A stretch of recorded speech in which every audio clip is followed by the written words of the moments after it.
Came to murk the bad guys and get some ass. Got blades for days, got guns galore. Got combo moves, evades and more. With bear traps and hand grenades. Pull the pistol like a maniac right in your face. Popping off caps, leave a trail of guts. Sitting on my chair, scratching my nuts. Don't stop when I shoot, full auto is on. Your ass is grass and I'm on the lawn. Hot lead to the head and I won't stop. What your crew gonna do when I hack and chop? All these bitches are prima donnas. I stuff my face with chimichangas. Tacos and beers, always keeping it loose. Hang on for a minute while I'm dropping a deuce.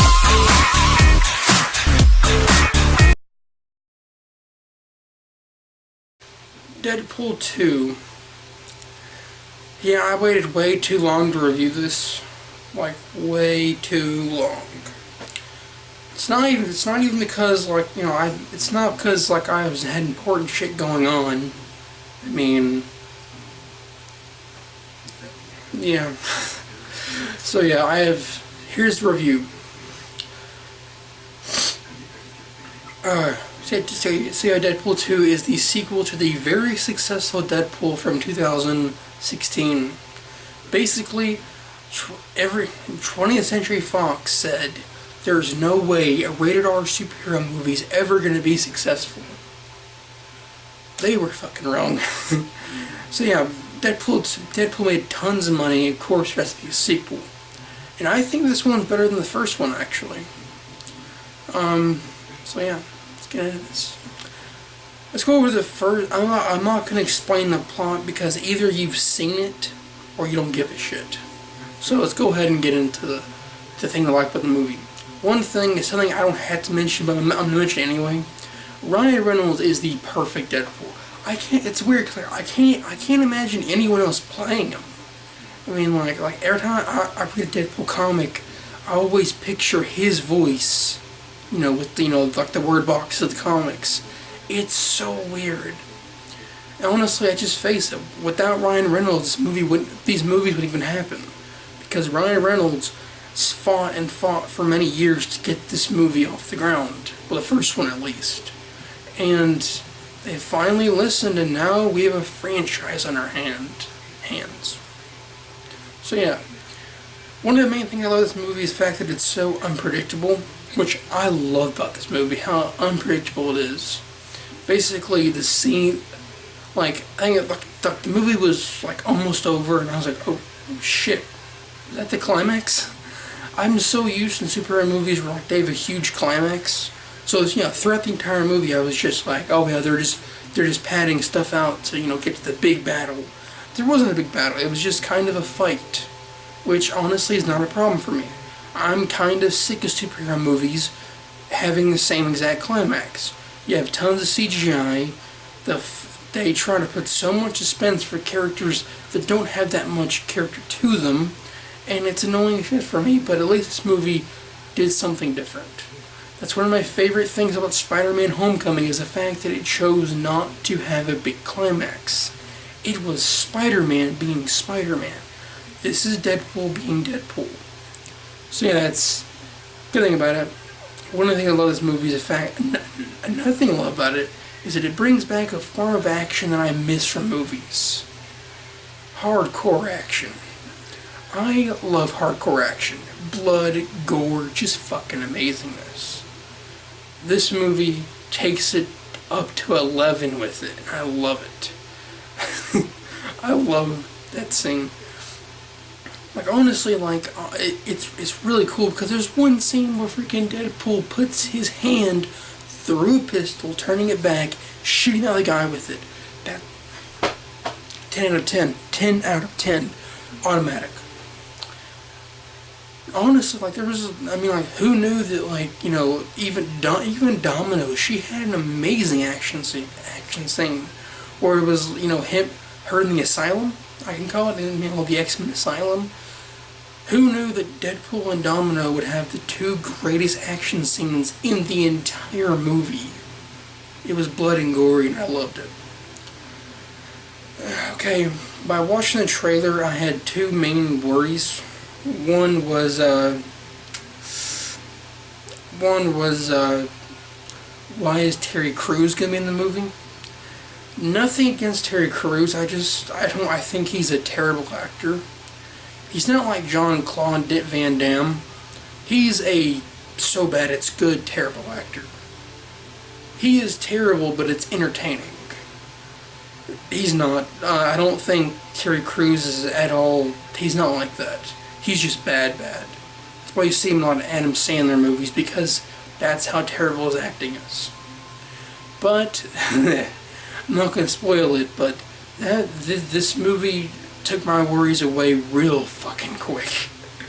So yeah, and this is like a nitpick I had with the trailer, and then again, I didn't see the movie obviously, but like, I didn't understand why would they change up Domino for no reason. Like in the comic, she was fully white with one black spot. This, they made her fully black with one white spot. I thought to myself, and it's nothing against racism. Like, it's nothing racist. It's just, I think it's a very weird change to do. But it, honestly, her character, it makes up for it. It does.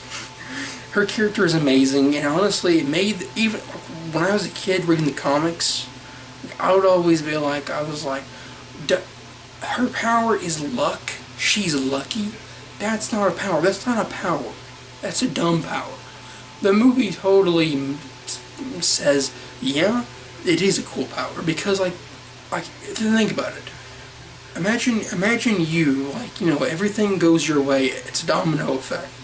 You can't die because everything goes exactly the way you want it to. It's a domino effect, and I love it. It made her powers very cool. So yes, honestly, I think this is better than the first one, and I'm gonna give Deadpool 2 an A+. Oh, Deadpool 2. I want to make something very clear before I get into the last part of the video. The fact is that I am not a fanboy. I love Deadpool. I don't worship him, though. Marvel fanboys are annoying as shit. They defend every single Marvel movie without... just because it's fucking Spider-Man in it. No, Deadpool 2 was a well-made movie, and it's also very entertaining. So, it works both ways for me, so it's a great movie. So yeah, let's go ahead and get to the last part of the video. So yeah, spoiler warning.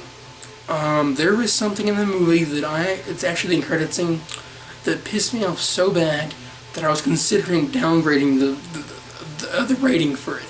I was only gonna make this a B+. I was almost gonna make it a B+. The thing is, and of course I waited a few days to think about it, and I said, okay, I'm not gonna put it in the review because it's just an end credit scene. Spoiler warning: if you haven't seen Deadpool 2, if where I'm at, like, it's off the theater, but where you're at, and if it's still in the theater, go ahead and watch it, and then watch this last part.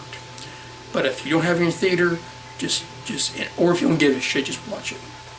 So yes, Vanessa in the movie dies. She fucking dies, and at first when she died, I was like, it's kind of pointless to kill her off, because in the first movie, we spend so much time trying to say how important she is to the story. But now there's like, kill her. Which isn't a big problem for me. I mean, the movie needed some dramatic tensions, and like, you know, kind of like a bridge to get the story going. I guess that was the only way they could do it. But yeah. So yeah, what happens is in the credit scene, it starts out very funny, because you know, the mid-credit scene was basically just like Negasonic, Teenage Warhead, and Yoku.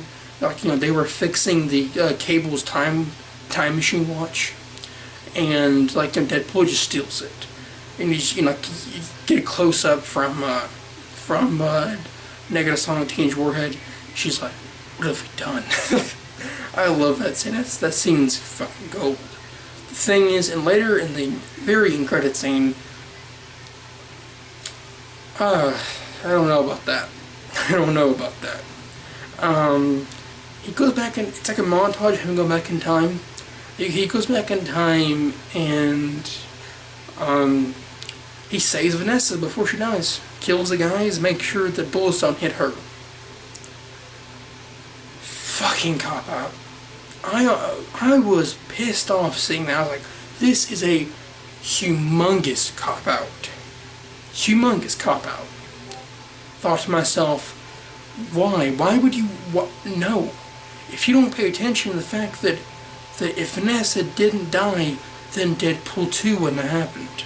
We spent 2 hours of the movie watching something that didn't amount to fucking nothing, which it pissed me off. But over the days, I thought about it and I said, it's an end credit scene. Just don't let it piss you off too much. It's not a part of the main movie. So yeah, that's our little rant about the end credit scene. And also there was what came after is probably the greatest thing I ever saw in my life. A lot of a lot of Deadpool fans will know that there was a shitty version of Deadpool at one point. I call him I call him white trash Deadpool, and it's the greatest scene ever. Basically, you just see the exact scene from X-Men Origins Wolverine, and like we see like Wolverine getting ready to put his claws out, and we see the shitty Deadpool, and then all of a sudden we just see like the real Deadpool's outlined in the shadow. He just shoots him in the head, and I was in the theater and I was like, oh shit. That was the greatest thing I ever saw in my life. So yeah, I mean, in the last part it was okay. I mean, it was another Green Lantern joke where you just see Deadpool kill Ryan Reynolds for accepting the Green Lantern script. Which the funny thing is, I think that the best part of Green Lantern was Ryan Reynolds, because he was the only actor in that movie that was legitimately good. But yeah, I'm gonna go ahead and end the review. So yeah, we're doing our last Trend Hunters tomorrow. I know. So yeah, look forward to more videos. I've been lazy lately. Like, subscribe, do whatever you want.